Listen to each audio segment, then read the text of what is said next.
പ്രിയ പ്രേക്ഷകർക്ക് സീരിയൽ ന്യൂസിലേക്ക് സ്വാഗതം. കൂടുതൽ സീരിയൽ ന്യൂസുകൾ അതിവേഗം ലഭിക്കുന്നതിന് ഈ ചാനൽ സബ്സ്ക്രൈബ് ചെയ്യുക. ബെൽ ഐക്കൺ മറക്കാതെ ക്ലിക്ക് ചെയ്യുക. വീഡിയോ ഇഷ്ടമായി എങ്കിൽ ലൈക്ക് ചെയ്യാൻ മറക്കരുത്. പുതിയ വഴിത്തിരിവുകൾ ഉണ്ടായതിനെ തുടർന്ന് മനോജിനോട് കാര്യങ്ങൾ സംസാരിക്കുന്നതിന് ശ്രമിക്കുകയാണ് കൺമണി. പക്ഷേ മനോജാകട്ടെ തന്റെ തീരുമാനത്തിന് എതിരായി നിൽക്കുന്ന കൺമണിയോട് സംസാരിക്കാൻ എനിക്ക് താല്പര്യമില്ല എന്ന് അറിയിച്ചുകൊണ്ട് അവിടെ നിന്ന് പോകുന്നു. അപ്രതീക്ഷിതമായ ഈ തിരിച്ചടി കൺമണിയെ ആകെ ഞെട്ടിച്ചു കളഞ്ഞിരിക്കുകയാണ്. എങ്ങനെയാണ് കാര്യങ്ങൾ പറഞ്ഞ് മനസ്സിലാക്കുക എന്നറിയാതെ കൺമണി ആകെ മാനസികമായി തകർന്ന് പോവുകയും ചെയ്യുന്നു. ഒരിക്കലും ഇങ്ങനെയൊരു വഴിത്തിരിവ് കൺമണി പ്രതീക്ഷിച്ചിരുന്നില്ല. മാത്രവുമല്ല, എത്രയും പെട്ടെന്ന് തന്നെ മനോജിനെ കാര്യങ്ങൾ പറഞ്ഞ് മനസ്സിലാക്കണം എന്നുള്ള തീരുമാനം എടുത്തുകൊണ്ട് കൺമണി വീണ്ടും തന്റെ ശ്രമങ്ങൾ മുന്നോട്ട് കൊണ്ടുപോകാൻ ശ്രമിക്കുകയാണ്. പക്ഷേ അപ്പോഴാണ് പുതിയ വഴിത്തിരിവുകൾ ഉണ്ടാക്കിക്കൊണ്ട് ധനലക്ഷ്മി വീണ്ടും പ്രശ്നങ്ങൾ ഉണ്ടാക്കുന്നത്. ഇതെല്ലാം അവളുടെ അഹങ്കാരം കൊണ്ടാണ് എന്ന് പറയുന്ന ധനലക്ഷ്മി സ്വന്തം ചേട്ടന് നല്ലൊരു ജോലി കിട്ടുന്നതാണ് അവൾ തടയുന്നത് എന്ന് പറയുകയും ചെയ്യുന്നു. എന്നാൽ കാര്യങ്ങൾ മനസ്സിലാക്കാതെയാണ് ധനലക്ഷ്മി ഇങ്ങനെ ദേഷ്യപ്പെടുന്നത് എന്ന് വ്യക്തമാക്കുന്ന കൺമണി, ഞാൻ ചേട്ടനെ ഉപദ്രവിക്കണമെന്ന് കരുതിയിട്ടില്ല. പക്ഷേ എന്തു ചെയ്യാം, എനിക്ക് എൻ്റെതായ കടമകളില്ലേ, അത് എനിക്ക് ചെയ്തു തീർത്തേ മതിയാകൂ. അതുകൊണ്ട് തന്നെയാണ് ഞാൻ കാര്യങ്ങൾ എൻ്റെ രീതിയിൽ ചെയ്യുന്നത്. അതിൽ മറ്റാരും പരിഭവപ്പെട്ടിട്ട് യാതൊരു കാര്യവും ഇല്ല എന്ന് പറഞ്ഞതിനെ തുടർന്ന് ഇനി എന്തു ചെയ്യുമെന്ന ചോദ്യം ബാക്കിയാവുകയാണ്. പക്ഷേ ഇതറിയുന്ന ഗോകുൽ കൺമണിയെ സപ്പോർട്ട് ചെയ്തുകൊണ്ട് മുന്നിലേക്ക് കടന്നു വരികയും ചെയ്യുന്നു. ഒരിക്കലും ചേച്ചി അനാവശ്യമായി പ്രശ്നങ്ങൾ ഉണ്ടാക്കുകയില്ല. എന്തെങ്കിലും തക്കതായ കാരണമില്ലാതെ ചേച്ചി ഇങ്ങനെ ചെയ്യില്ല എന്ന് ഉറപ്പിച്ച് പറയുകയാണ് ഗോകുൽ. മാത്രവുമല്ല, കൺമണിയോട് അച്ഛനോട് ഞാൻ സംസാരിക്കാം എന്ന് വ്യക്തമാക്കുന്ന ഗോകുൽ യാതൊരു വിധത്തിലും ചേച്ചി പേടിക്കേണ്ടതില്ല എന്ന് പറയുകയും ചെയ്തിരിക്കുകയാണ്. ഈ കാര്യം അറിഞ്ഞതിനെ തുടർന്നാണ് കൺമണിക്ക് ചെറിയൊരു സന്തോഷമുണ്ടാകുന്നത്. പക്ഷേ എന്തുകൊണ്ടാണ് ചേട്ടൻ എന്നെ മനസ്സിലാക്കാത്തത് എന്നുള്ള ചോദ്യം കൺമണിയുടെ മനസ്സിൽ നിറഞ്ഞ് നിൽക്കുകയും ചെയ്യുന്നു. ഒരിക്കലും ചേട്ടന്റെ ഭാഗത്ത് നിന്ന് ഇങ്ങനെയൊക്കെ സംഭവിക്കും എന്ന് കൺമണി പ്രതീക്ഷിച്ചിരുന്നതല്ല. പക്ഷേ ഇതേ തുടർന്നാണ് സുപ്രധാനമായ മറ്റൊരു വഴിത്തിരിവ് വന്ന് സംഭവിക്കുന്നത്. സാഗർ ദേവ്ജിയെ കണ്ടതിനെ തുടർന്ന് ദേവ്ജി വാണിംഗ് നൽകിയിരിക്കുകയാണ് സാഗറിന്.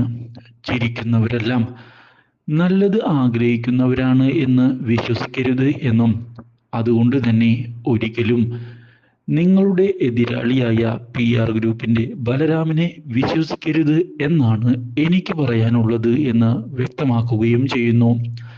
എന്തെങ്കിലും കാര്യം വെറുതെ അനാവശ്യമായി എടുത്തുചാടി ചെയ്താൽ അത് തിരിച്ചടിക്കുന്നത് നമ്മുടെ കമ്പനിയെ തന്നെ ആയിരിക്കും.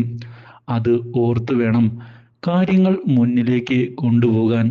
വെറുതെ ഒന്നും അറിയാതെ എടുത്തു ചാടിയാൽ എന്തായാലും തിരിച്ചടി ഉണ്ടാകും.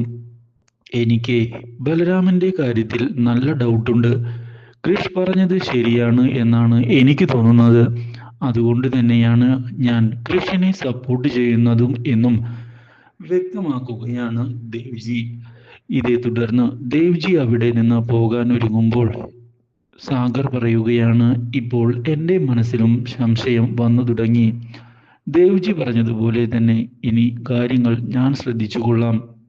യാതൊരു പ്രശ്നവും ഉണ്ടാകാതെ കാര്യങ്ങൾ മുന്നോട്ട് കൊണ്ടുപോകുന്നതിനായി ഞാനും ശ്രമിക്കാം ദേവ്ജി.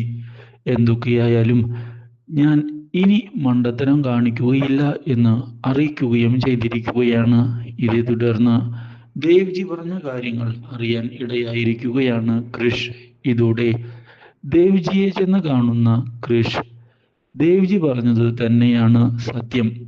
അവനെ കണ്ടാൽ അറിയാം എന്തൊക്കെയോ കാര്യങ്ങൾ മനസ്സിൽ മറച്ചു വെച്ചുകൊണ്ടാണ് ഇവിടെ വന്ന കാര്യങ്ങൾ ഇങ്ങനെ ചെയ്യുന്നത് എന്ന് അത് എന്താണ് എന്ന് കണ്ടെത്തുന്നതിന് വേണ്ടിയാണ് ഞാൻ ഇപ്പോൾ ശ്രമിക്കുന്നത്. ഒരിക്കലും ബലരാമനെ വിശ്വസിക്കാൻ കൊള്ളും എന്ന് എനിക്ക് തോന്നിയിട്ടില്ല. ഇത് കേട്ടതിനെ തുടർന്ന് ദേവ്ജി, കൃഷിന്റെ സംശയങ്ങളെല്ലാം ശരിയാണ്. പക്ഷേ കൃഷ് ഇനി ചെയ്യേണ്ടത് എത്രയും പെട്ടെന്ന് തന്നെ ബലരാമൻ ആരാണ് എന്നും എന്താണ് എന്നും എന്തിനാണ് വന്നത് എന്നുമുള്ള കാര്യങ്ങൾ കണ്ടെത്തുകയാണ്. ആ കാര്യങ്ങൾ കൃത്യമായി ചെയ്താൽ പിന്നെ യാതൊരു പ്രശ്നവും ഉണ്ടാവുകയില്ല എന്നുള്ള കാര്യം ഉറപ്പാണ്. കൃഷിന് ചെയ്യാൻ സാധിക്കുന്ന കാര്യം തന്നെയാണ് അതെന്ന് പറഞ്ഞതിനെ തുടർന്ന് കൃഷ്, ഞാൻ എന്തായാലും ആ കാര്യം ചെയ്യാം എന്നുള്ള ഉറപ്പ് നൽകിയിരിക്കുകയാണ് ദേവ്ജിക്ക്. ഇതോടെ ദേവ്ജിയെ ആശ്വസിപ്പിച്ചുകൊണ്ട് അവിടെ നിന്ന് പോയിരിക്കുകയാണ് കൃഷ്. പക്ഷേ ഇതേ തുടർന്നാണ് ഓഫീസിലേക്ക് വന്ന കൺമണി വിഷമിച്ചിരിക്കുന്നത് കൃഷ് കാണാൻ ഇടയാകുന്നത്. ഇതോടെ ഞെട്ടിപ്പോകുന്ന കൃഷ് എന്താണ് സംഭവിച്ചത് എന്നറിയണം എന്നുള്ള തീരുമാനം എടുത്തുകൊണ്ട് മുന്നിലേക്ക് വരികയാണ്. കൺമണി, എന്താണ് ഇങ്ങനെ വിഷമിച്ചിരിക്കുന്നത്? എന്തെങ്കിലും പ്രശ്നമുണ്ടോ? ഉണ്ടെങ്കിൽ എന്നോട് പറയാം. ഏയ് ഇല്ല കൃഷ് സാർ, അത് കൃഷ് സാറിന് വെറുതെ തോന്നിയതാകും. അല്ല, എനിക്കങ്ങനെ വെറുതെ തോന്നിയതൊന്നുമല്ല. കാരണം ഞാൻ നിന്നെ ഇന്നും ഇന്നലെയും കാണുന്നതല്ലല്ലോ. അതുകൊണ്ട് തന്നെയാണ് ഞാൻ നിന്നോട് കാര്യങ്ങൾ ചോദിക്കുന്നതിന് മുന്നിലേക്ക് വന്നത്. എനിക്ക് സഹായിക്കാൻ പറ്റുന്ന കാര്യമാണ് എങ്കിൽ ഞാൻ സഹായിക്കാം. ആ കാര്യത്തിൽ എനിക്ക് യാതൊരു പ്രശ്നവും ഇല്ല. ഇത് കേട്ടതിനെ തുടർന്ന് കൃഷ് സാർ എന്താണ് ഇപ്പോൾ പറയേണ്ടത് എന്നറിയാത്ത അവസ്ഥയിലാണ് ഞാനിപ്പോൾ നിൽക്കുന്നത്. മനോജേട്ടൻ PR ഗ്രൂപ്പിലാണ് വർക്ക് ചെയ്യുന്നത്.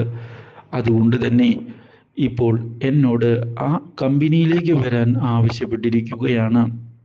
ഇത് കേട്ടതിനെ തുടർന്ന് കൃഷ് ഒന്ന് ഞെട്ടിപ്പോയിരിക്കുകയാണ്. ബലരാമന്റെ PR ഗ്രൂപ്പോ?